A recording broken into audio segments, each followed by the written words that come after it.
no dia 14 de agosto, nós comemoraremos os 111 anos do nascimento de Lúcio Cardoso, que foi um dos maiores escritores brasileiros do século passado, pensando não apenas na quantidade de obras publicadas, mas também na importância dessas obras para o panorama literário brasileiro do século XX. O Lúcio Cardoso é um escritor que surge no horizonte literário brasileiro na década de 30, que é uma década muito importante para a nossa literatura, porque é nela que passam a produzir com um fôlego cada vez maior autores do calibre de um Graciliano Ramos, um Jorge Amado, enfim, um José Lins do Rego, né? E o Lúcio Cardoso, ele surge nas letras brasileiras exatamente comungando de uma estética literária muito próxima daquele regionalismo praticado por esses autores que eu acabei de mencionar. Por aquele regionalismo e também por aquela literatura social praticada por esses mesmos autores. Pensando então em uma maneira de comemorar o aniversário desse autor, que ao longo dos anos acabou sendo esquecido, não apenas pelo público de um modo geral, mas também pela crítica literária, né, por leitores acadêmicos, por leitores e leitoras da academia. São poucas as pessoas que estudam de fato a obra do Lúcio Cardoso, mas enfim, pensando nisso e pensando também em um projeto pessoal que eu lancei há alguns anos aqui do canal, de revisitar a obra desse autor, eu resolvi fazer aqui um especial Lúcio Cardoso ao longo do mês de agosto. E aí, pensando em como esse autor acabou se tornando meio desconhecido para as pessoas, eu resolvi começar falando dos contos desse autor. Mesmo porque eu vou deixar na descrição o link para uma playlist onde já constam pelo menos 2 vídeos. E esses 2 vídeos são dedicados aos 2 primeiros romances desse autor. São eles então aqui O Maleita, que é um dos meus livros favoritos da literatura brasileira, e também O Salgueiro.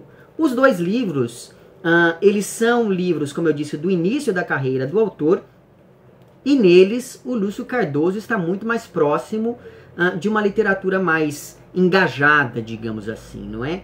E esse engajamento foi se tornando cada vez mais tênue, ou pelo menos esse engajamento mudou de figura a partir do 3º romance desse autor, que foi A Luz no Subsolo. Eu não mostro o livro aqui agora porque ele está na minha bolsa, eu esqueci de pegar, mas eu vou deixar a capinha dele aqui, porque eu estou relendo esse romance, porque eu pretendo também fazer um vídeo sobre ele muito em breve, pensando nesse especial Lúcio Cardoso. Não sei se eu vou ter tempo de reler aquele livro, porque ele é bem complicado.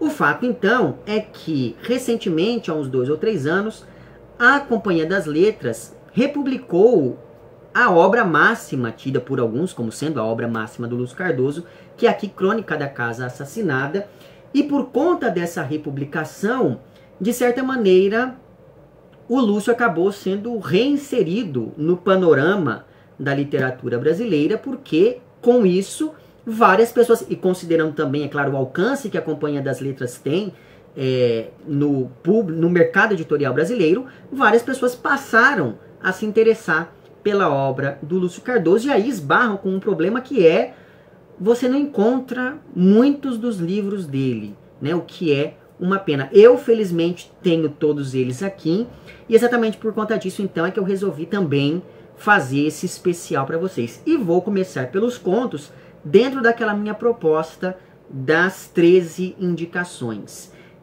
Os contos do Lúcio Cardoso foram reunidos aqui neste Contos da Ilha e do Continente, e esses contos foram selecionados, organizados e prefaciados, então, além de anotados, pela Valéria Lamego, nesta edição aqui, que saiu há alguns anos, deixe-me ver quando, saiu em 2012 pela Civilização Brasileira. Não sei se é uma edição fácil de ser encontrada, mas enfim.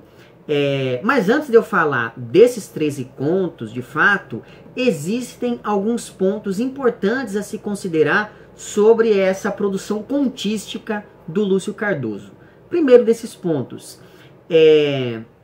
a produção desse tipo de texto, né, por parte do autor, desse gênero textual que é o conto, se concentra quase completamente na década de 1940, que foi o período em que esse autor mais produziu, não só no gênero conto, mas também, se a gente parar para pensar, é durante a década de 1940 que o Lúcio Cardoso, por exemplo, publica 2 livros de poemas, né? Um em 1941 e um em 1944. É durante a década de 40 que o Lúcio Cardoso publica 4 novelas, e é também durante aquela mesma década que o autor passa a escrever também para o teatro, porque sim, para além de romancista e contista, o Lúcio Cardoso foi ensaísta, dramaturgo, pintor, poeta. Ele trabalhou com cinema, roteirizando e até mesmo dirigindo alguns filmes, então fica aí uma dimensão do quão multifacetado foi esse autor.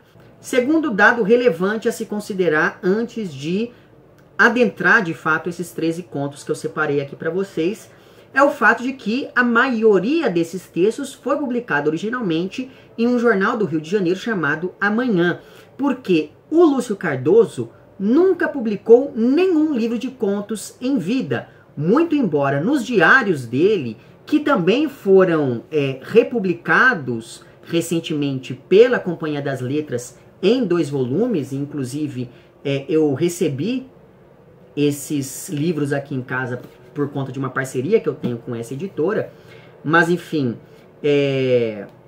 muito embora não tenha publicado livros de contos em vida, nos diários do Lúcio Cardoso, em vários momentos ele menciona um projeto de publicação de 2 livros de contos, reunindo então essas publicações que apareceram antes em jornais, tanto no Rio de Janeiro quanto em São Paulo.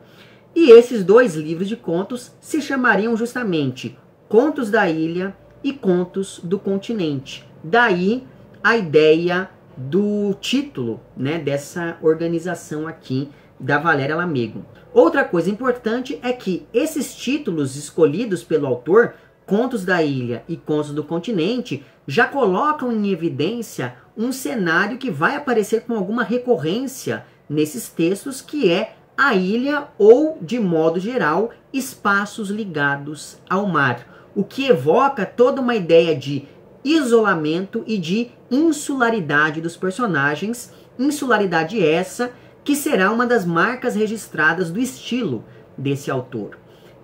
Outro dado importante sobre esses contos é que, apesar dessa preferência por ambientes ligados ao mar, ou às praias, a ilhas, enfim, alguns desses contos são ambientados em zonas rurais, e geralmente nesses textos o autor vai falar principalmente de famílias tradicionais que foram aos poucos entrando em decadência, e esse também é um tema recorrente na obra maior, digamos assim, do Lúcio Cardoso, quando nós pensamos nos romances e novelas dele. E outros desses contos também vão ser ambientados em espaços urbanos, e esses espaços aparecem de modo a contribuir para a manifestação de um lado mais sombrio, de um lado mais sujo desses personagens. E esses contos, e aí sim esse é o último elemento que eu gostaria de reforçar, de modo geral, a partir de uma leitura mais ampla de todos esses textos, né, de um olhar mais holístico em relação a esse conjunto de contos. Mas enfim, a última coisa que eu gostaria de mencionar nesses comentários mais gerais é que esses contos, invariavelmente, tocam em temas que quase sempre aparecem nos romances do autor, como é o caso de temas ligados à culpa, à morte e à doença. E a doença, muitas vezes, é tida aqui como uma manifestação da degradação de um personagem, ou, em alguns casos, de toda uma família. E aí, se você leu outras obras do Lúcio Cardoso, você percebe que esse é, de fato, um tema que vai aparecer em outros textos desse autor. Certo? Então, tendo feito esse panorama inicial, eu vou começar indicando, então, aqui o 13º conto dessa lista. Ele é um conto intitulado, e eu estou olhando aqui porque, eu estou vendo as minhas anotações, evidentemente. É um conto intitulado Colchão Velho. Ele foi publicado originalmente no suplemento literário do Estado de São Paulo, né, do jornal Estado de São Paulo, em 23 de agosto de 1958. Foi um dos contos mais assim da fase da maturidade do autor. E esse conto parte de uma premissa bastante simples, mas a partir dessa simplicidade ele chega a um tema que é recorrente na obra do autor, como eu disse antes, que é, enfim, o Lúcio Cardoso. Ele era um autor católico, de formação católica. Ao longo da carreira literária dele, ele se filiou várias vezes, do ponto de vista estético, digamos assim, a um grupo de escritores mais ligados diretamente ao catolicismo, e por conta disso, temas ligados à mentalidade cristã, especificamente católica, são recorrentes, são comuns na obra dele. E esse conto, intitulado Colchão Velho, ele trata do tema da culpa, porque o protagonista do conto acolhe um mendigo que lhe pede abrigo, mas assim que esse mendigo entra em sua casa e o protagonista vê que esse mendigo está ali carregando um colchão muito velho e muito sujo principalmente, esse protagonista começa a se arrepender e passa a sentir nojo desse mendigo que antes ele tentou ajudar, movido por aquela ideia cristã de que talvez aquela pessoa seja Jesus disfarçado, coisa do tipo, né? E é a partir daí, então, que surge o sentimento de culpa desse sujeito diante dessa impossibilidade de levar a cabo, no plano material, digamos assim, algo que está muito concreto na espiritualidade desse sujeito, né? Então, é um conto bastante interessante porque, muito embora o Lúcio seja um escritor católico, ele sempre trata de temas religiosos, mas a partir dessa ideia de um embate entre a matéria, entre o corpo e o espírito. E isso é bastante interessante e aparece aqui nesse conto que ocupa o 13º lugar da lista.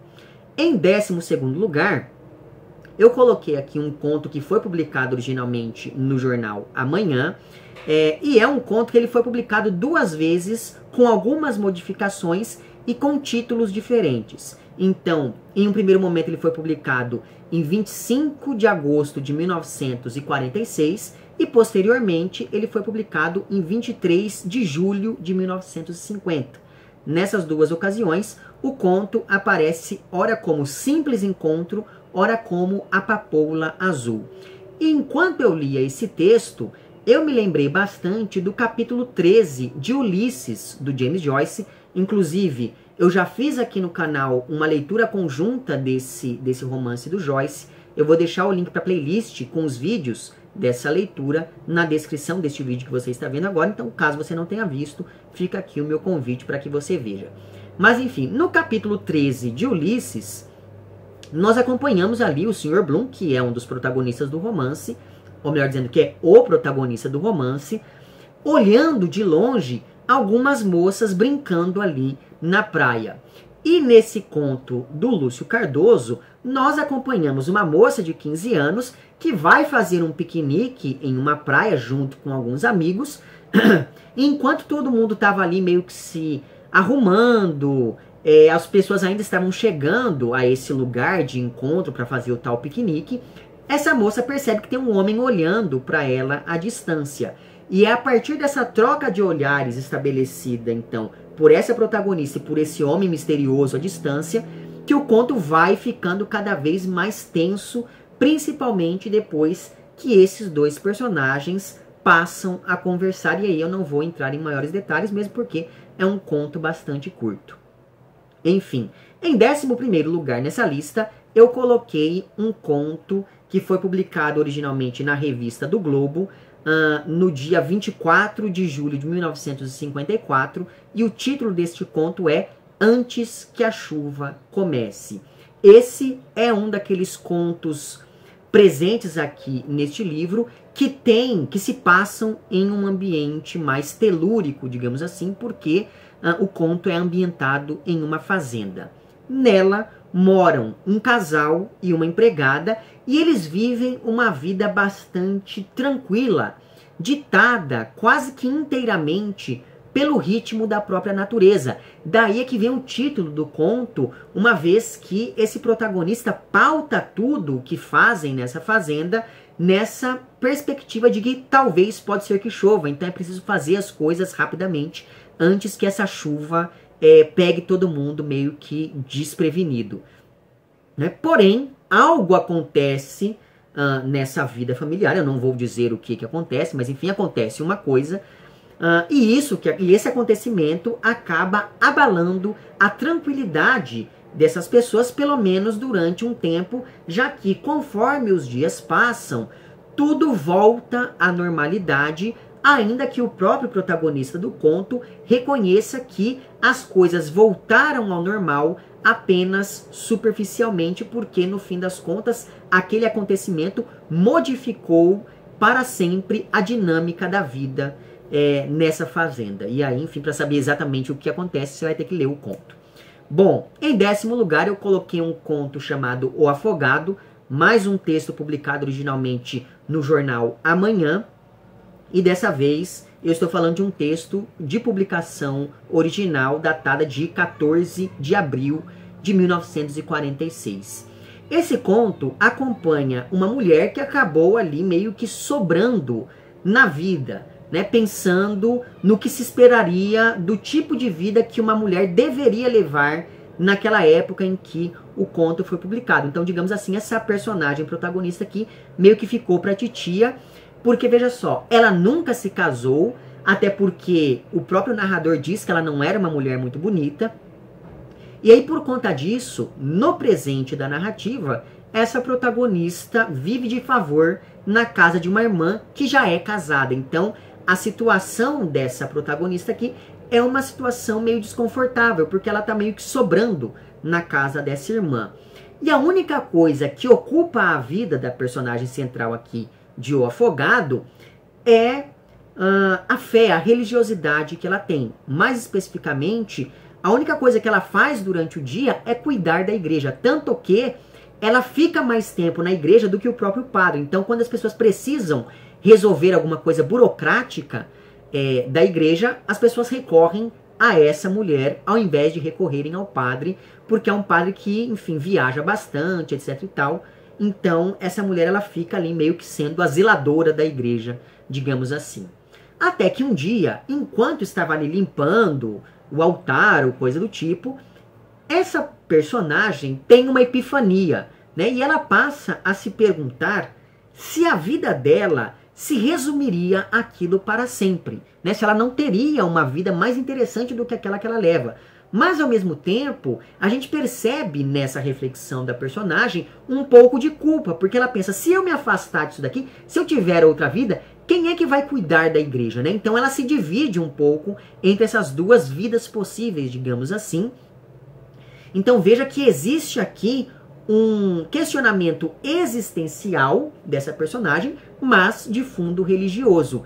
E essa reflexão proposta por essa mulher se aprofunda ainda mais quando, ao voltar para casa naquela mesma noite, a protagonista vê o cadáver de um homem que havia morrido afogado e cujo corpo, enfim, tinha sido levado para a praia pela maré. Então é daí que vem, inclusive, o título do conto ser O Afogado. E é um conto bastante interessante por conta dessas reflexões propostas pelo autor a partir dessa personagem. Em 9º lugar da lista, eu coloquei um conto que também foi publicado lá no jornal Amanhã, dessa vez em 12 de março de 1950, e o nome do conto é O Viúvo. Como o título sugere, o texto fala de um homem cuja mulher acabou de falecer e de um jeito bastante inesperado, diga-se de passagem. E aí é muito triste acompanhar toda a descrição desse homem encontrando o corpo, tentando fazer de tudo para reanimar essa mulher, mesmo sabendo que já não tinha mais jeito, mas ao mesmo tempo em que ele sabe, ele nega essa morte da esposa e ele pensa que ela está apenas passando mal, que ela está apenas dormindo. Então é de uma tristeza muito grande esse trecho inicial do conto que descreve toda essa situação na vida do protagonista. Mas o fato é que as pessoas da região ficam tão comovidas com a reação desse sujeito que ele, que sempre foi um homem bastante medíocre, por exemplo, ele nunca teve jeito para nada, ele tentou ser vendedor, ele tentou uma série de outras profissões, nunca conseguiu desempenhar muito bem nenhuma delas. Atualmente ele trabalhava como alfaiate e mesmo assim ele não era um alfaiate muito procurado, muito reconhecido por seus dotes e coisas do tipo, né? Mas como eu dizia, este homem que sempre foi bastante medíocre, digamos assim, ele passou a ser muito respeitado por todos exatamente por conta do modo como ele se comporta durante a viuvez. E aí o conto, ele se encerra de um jeito quase cínico, quase irônico, ao dizer que o personagem finalmente tinha encontrado a sua vocação, que era para ser viúvo. Enfim, então é um conto bastante interessante por conta disso. Em 8º lugar, eu coloquei um conto que também foi publicado na revista, ou melhor dizendo, no jornal Amanhã, e que também foi publicado em 2 datas diferentes. Pela primeira vez ele apareceu em 24 de março de 46 e ele teve uma publicação posterior na data de 5 de fevereiro de 1950. E aí ele aparece com 2 títulos então, Junto ao Mar e A Ilha. Não sei se todo mundo sabe disso, mas o Lúcio Cardoso era assumidamente homossexual. E essa temática aparece de um jeito bastante sensível aqui neste conto, já que a narrativa fala de um rapaz bastante recluso por conta de uma doença, né? E isso por si só já diz muito, pensando nessa doença como uma alegoria para essa homossexualidade dele. Não que o Lúcio Cardoso achasse que isso fosse uma doença, mas a gente percebe que tudo é construído de modo a evidenciar como as outras pessoas lidavam com a condição desse protagonista aqui. Mas enfim, mas então, nós estamos falando desse protagonista, que é esse rapaz recluso por conta de uma suposta doença. Só que um belo dia ele decide quebrar essa reclusão depois de ouvir uma voz muito bonita que lhe chama a atenção e acaba fazendo com que ele vá andando pela ilha onde ele mora até encontrar um pescador que está ali se preparando para ir ao mar. E essa atração pela voz, juntamente com a ambientação do conto como um todo, me fez lembrar, por exemplo, daquelas lendas das sereias, etc e tal. Então, pensando nisso e pensando nessa ideia, dessa temática da homossexualidade aparecendo aqui, que não aparece de maneira direta, mas é muito óbvio a partir da conversa que acontece entre esses 2 personagens, pensando em tudo isso, então, é que esse conto aparece aqui em 8º lugar dessa lista. Aí, em 7º lugar, eu coloquei um conto intitulado Acontecimento da Noite. Ele foi publicado pela primeira vez no Jornal da Leitura, no Rio de Janeiro, em novembro de 1950, e depois ele aparece em um livro publicado em 59 e organizado pelo Edgar Cavalheiro, chamado O Conto Mineiro. E aí eu acabei de falar, né, que o conto chamado Junto ao Mar ou A Ilha me fez lembrar da ideia de sereias. Pois bem, por falar em sereias, é exatamente a partir do questionamento sobre a existência de sereias que começa aqui este conto que ocupa o 7º lugar da lista e que se intitula, como eu já disse, Acontecimento da Noite. A narrativa acompanha um homem e uma mulher que se encontram por acaso perto de uma praia e aí eles começam a conversar. E o detalhe é que aqui nós temos uma mulher mais velha que ainda acredita em seres mitológicos, como por exemplo as sereias, em oposição a esse rapaz que pelo visto é bem mais novo do que ela, mas que, por outro lado, já tem uma postura bastante cética diante da vida. E é a partir desse contraste entre idades e posições diante da realidade que o conto se desenrola conforme o contato entre esses dois personagens vai se aprofundando. E veja, eu achei muito transgressor da parte do Lúcio o fato dele ter colocado aqui uma mulher mais velha se relacionando com um rapaz mais novo, né? Então, veja, é um conto que, como eu disse, ele data ali, a primeira publicação dele, né, é de 1950. Então, veja que, na época, acredito eu que esse tenha sido um tema um pouco polêmico quando o conto é publicado nesse primeiro momento. Mas, enfim, em sexto lugar dessa lista, eu coloquei um conto intitulado A Descoberta, que aparece no suplemento literário também do jornal Estado de São Paulo, em 31 de maio de 1958. Trata-se também de uma publicação mais da maturidade do autor. E aqui nesse conto nós temos mais um texto telúrico, digamos assim, a exemplo do que aconteceu antes com Antes que a Chuva Comece e com O Viúvo, e dessa vez a narrativa se concentra em uma família composta por 3 irmãos que herdaram uma fazenda da família. E não demora muito para a gente perceber que essa fazenda, por mais que tenha sido muito opulenta no passado, por mais que tenha sido muito importante em outros tempos, está bastante decadente no presente. E essa decadência se evidencia principalmente depois que uma dessas irmãs, mais especificamente a irmã do meio, morre por conta de uma doença que afeta todos os membros dessa família. Só que, a partir da morte dessa irmã, o irmão mais velho passa a olhar para aquelas terras de um outro jeito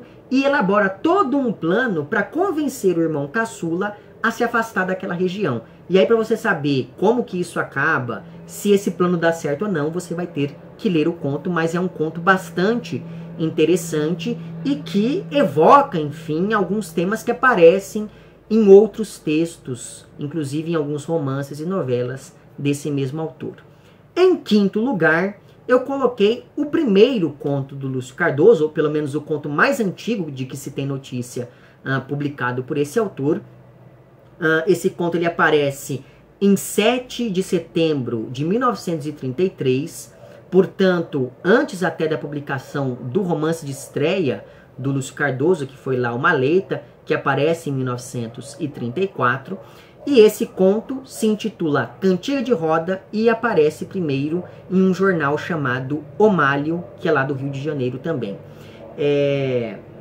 Mas enfim, esse conto, chamado Cantiga de Roda, ele está bastante ligado a toda aquela literatura social que marca principalmente o segundo romance do Lúcio Cardoso, que é aqui Salgueiro, que aparece, então, que foi publicado originalmente em 1935. Lembrando que já tem vídeo tanto para Maleta quanto para Salgueiro na playlist que eu vou deixar linkada na descrição.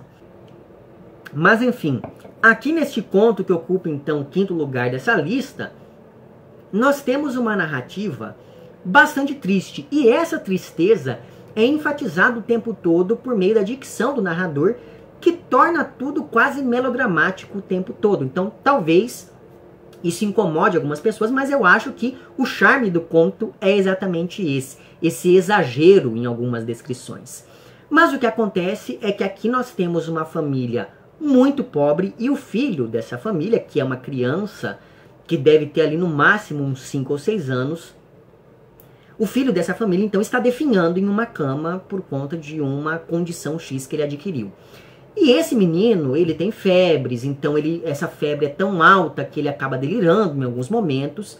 E em um desses momentos, ele pede ao pai que lhe consiga um realejo, uma espécie de caixinha de música, sobre a qual ele sempre ouviu falar em uma história que o pai contava para ele dormir.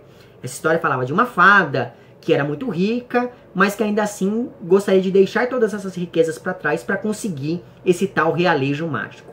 Mas enfim, uma vez que o pai percebe que aquele é provavelmente o último pedido do seu filho, esse pai decide que vai conseguir aquela caixinha de música, nem que para isso ele tenha que recorrer a algo trágico, e é a partir disso então que a vida dessas pessoas fica ainda mais complicada do que já era antes. Então fica aí a sugestão desse conto em quinto lugar na lista.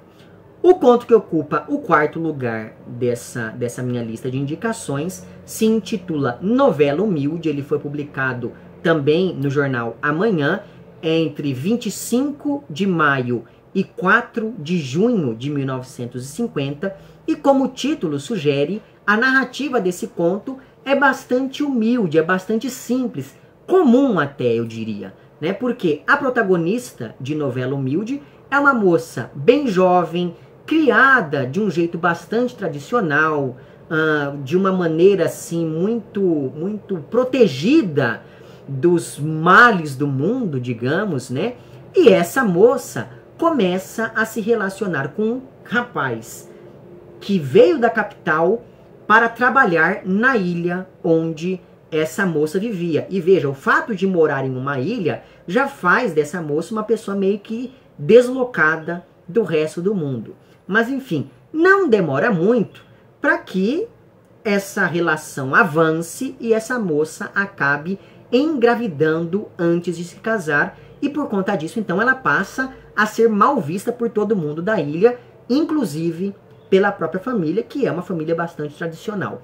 A partir disso, o tal rapaz vai sempre prometendo e adiando a data do casamento para tentar fazer com que essa moça pare de ser mal vista na região. Mas, apesar de todo mundo tentar abrir os olhos da protagonista, ainda assim ela continua acreditando nesse seu noivo, apesar de toda a enrolação dele. E aí, inclusive, no presente da narrativa, essa protagonista está esperando o noivo em um bar, já que ele havia lhe prometido, mais uma vez, que os dois iriam embora dali daquela região, naquele mesmo dia, para poder se casar. Então veja que essa é uma história bem comum, mas o modo como Lúcio Cardoso constrói essa protagonista, dando a ela uma densidade psicológica enorme, acaba fazendo com que esse conto se destaque, daí eu tê-lo posto nesse quarto lugar, nessa minha lista de indicações. E aí veja bem, os contos que ocupam os 3 primeiros lugares nessa lista representam, cada um a seu modo, as incursões explícitas do Lúcio Cardoso pela literatura de terror e de horror. Muito embora em livros como Maleita, e até mesmo lá no A Luz no Subsolo, existam alguns trechos bem medonhos, digamos assim, mas é nesses 3 textos aqui que eu coloquei nos 3 primeiros lugares dessa lista que o autor explora mais características desse tipo de literatura voltada ao horror e ao terror, né? E é exatamente por conta disso que esses 3 textos foram os meus favoritos desse conjunto, daí eu tê-los posto em lugares tão altos nesse meu ranking, digamos, né? Em terceiro lugar, então, nessa lista, eu coloquei um conto que é o conto mais longo dessa minha edição aqui. O nome desse conto é Olhos Mortos, ele foi publicado originalmente também no jornal Amanhã, e essa publicação aconteceu entre 2 de novembro e 15 de dezembro de 1946. A própria estrutura desse conto já é interessante, uma vez que esse narrador, logo de início, admite estar morto, e ele diz que a narrativa que ele está contando está sendo, na verdade, psicografada por um escritor. Eu achei isso uma coisa bastante interessante logo de saída. Esse narrador se dirige à mulher com a qual ele foi casado, né, não só para relembrar dos últimos dias em que ele esteve vivo e morava com essa mulher e com a tia dela em uma casa que pertenceu à família da moça há várias gerações, como também esse fantasma está psicografando, ou melhor dizendo, ele está ditando essa carta que está sendo psicografada para deixar a ex-esposa, para deixar essa viúva ciente de que ele sabe do que passou a acontecer depois que ele morreu, né? Comprovando, portanto, que existe a vida após a morte. E aí, assim, eu não vou poder dar muitos detalhes, mas uma cena bem apavorante aqui no conto é aquela em que esse narrador diz que assim que ele morreu, ele passou a ver as pessoas mortas, as pessoas que haviam morrido ali naquela casa, né? E que ele sempre via em fotografias no álbum de retratos da família da moça. E aí uma coisa que chama muita atenção desse protagonista, assim que ele abre os olhos e vê esses defuntos, é que os olhos dos mortos são olhos vazios. E aí essa imagem vai aparecer novamente no final do conto, mas eu não vou dizer exatamente como. Enfim, é um conto bastante interessante e cuja leitura vale muito a pena, principalmente se você aí gosta, por exemplo, de algumas coisas do Edgar Allan Poe, talvez você vá gostar desse conto. O conto que ocupa o segundo lugar nessa minha lista se intitula Os Náufragos. Ele também foi publicado no jornal Amanhã, e ele aparece pela primeira vez em 30 de setembro de 1944, ou seja, no dia do meu aniversário, veja só você, né? Então eu gosto de pensar que o Lúcio Cardoso, prevendo que um dia eu nasceria e gostaria tanto da obra dele, ele fez o conto em minha homenagem. Mas enfim, esse conto intitulado Os Náufragos, ele fala de um menino que mora com um avô em uma casa perto da praia.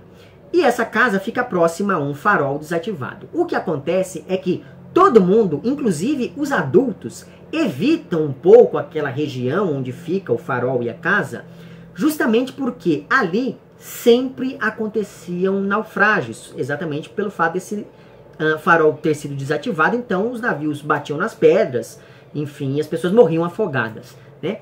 E esse menino, que é o protagonista do conto, então, desde sempre, ele ouvia uns barulhos pela casa durante a noite. Sendo que, de início, ele pensava que esses barulhos eram causados pelo mar, eram causados pelo vento, e o avô dele, para tranquilizá-lo, dizia, não, realmente, é só o vento, é só o mar, olha só, presta atenção, tá vendo? É só a porta batendo, mas porque acabou de ventar, é a brisa marinha, etc. Né?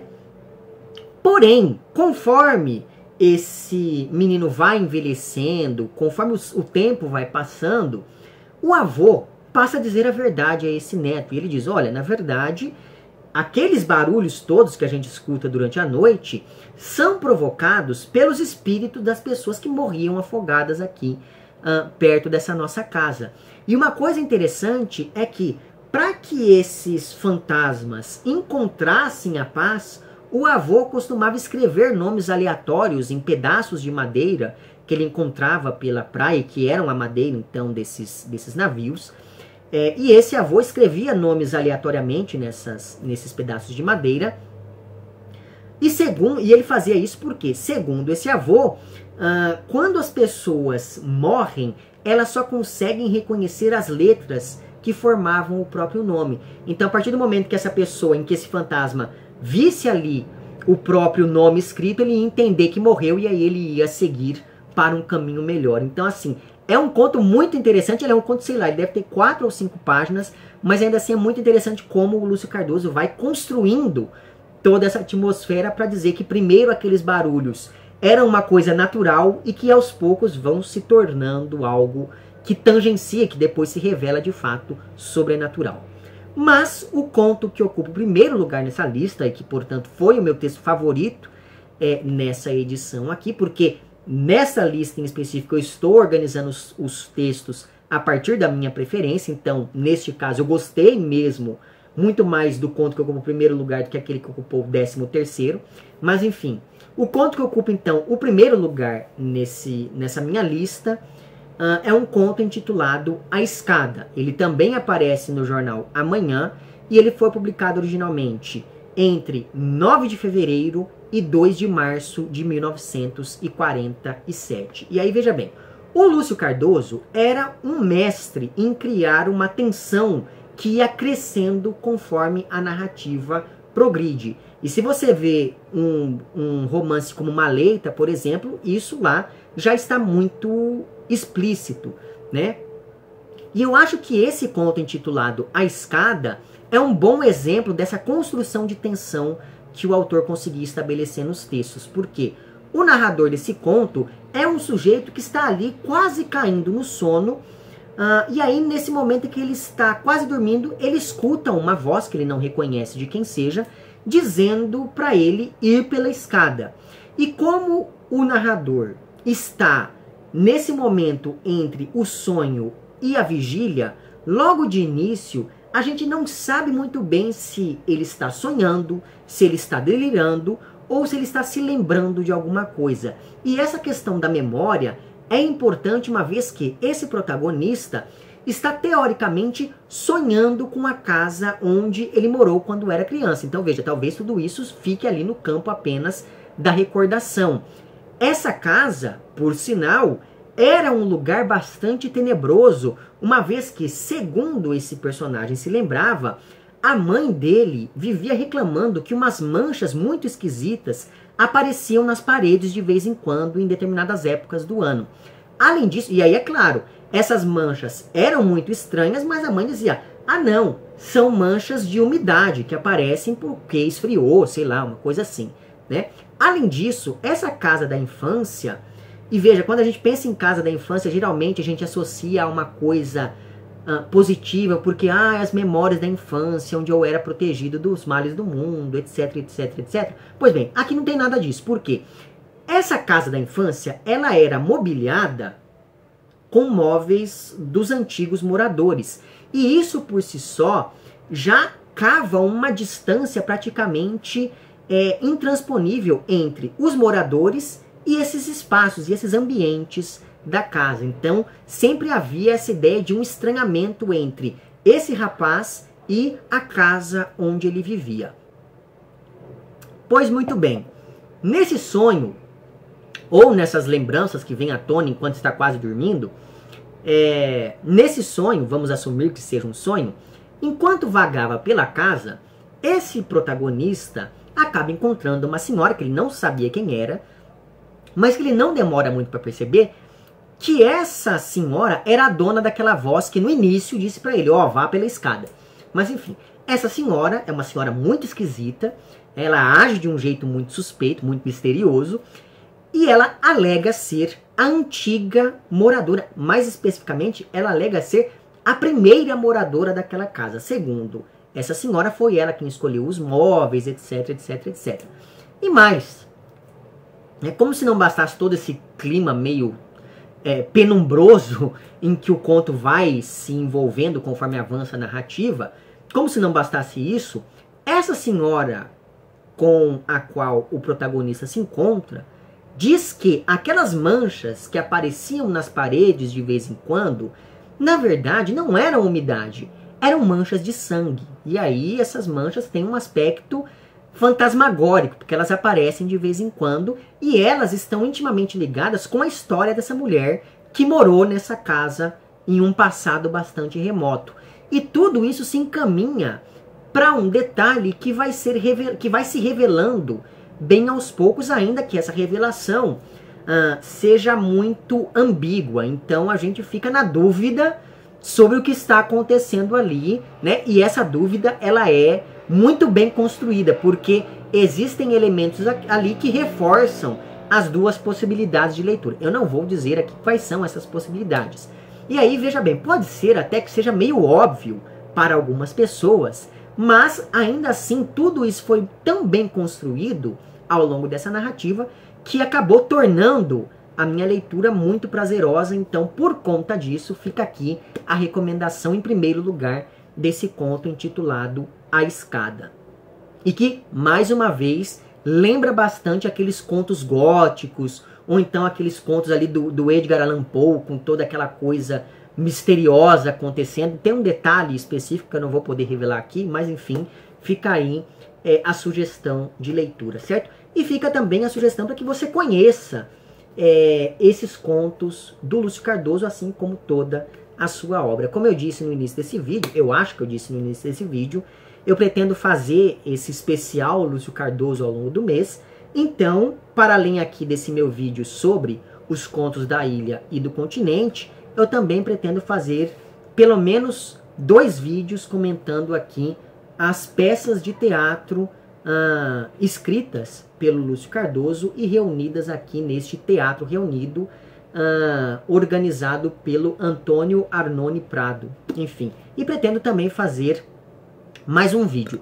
Eu não sei se esse próximo vídeo que eu vou fazer, para a linha aqui dos vídeos sobre o teatro, eu não sei se eu faço um vídeo sobre a poesia do Lúcio Cardoso, ou se eu faço um vídeo sobre o terceiro romance dele, que é lá o A Luz no Subsolo, né? Que aliás é um romance muito importante, porque é um romance que, pelo que eu pude apurar, tem de maneira embrionária várias coisas que depois vão reaparecer aqui na Crônica da Casa Assassinada.